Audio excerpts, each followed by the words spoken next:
આજે આપણે પ્રસરણ વિશે વાત કરવાની છે। પ્રસરણ એટલે શું થાય કે વધારે સંકેન્દ્રણવાળા વિસ્તારથી અણુઓનું અથવા વાયુઓનું વહન ઓછા સંકેન્દ્રણવાળા વિસ્તાર તરફ થાય।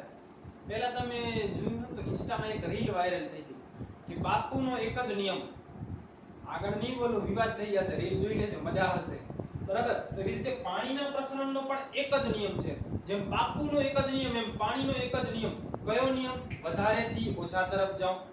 પાણીનો પ્રસરણ માટે એક જ નિયમ, વધારેથી ઓછા તરફ જાઓ। મીન્સ વધારે પાણી હશે ત્યાંથી ઓછા પાણી તરફ પાણીની ગતિ થશે પ્રસરણ દ્વારા, બરાબર।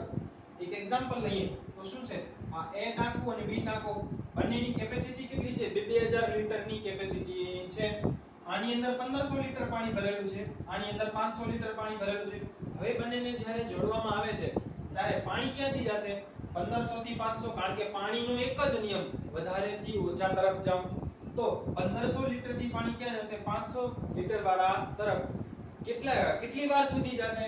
તો જ્યાં સુધી બંનેમાં 1000 લીટર નહીં થઈ જાય, એટલે જ્યાં સુધી સંતુલન નહીં સ્થપાઈ જાય, બરાબર। આ એક એક્ઝામ્પલ હતું। પાણીનો એક જ નિયમ, વધારેથી ઓછા તરફ જાઓ।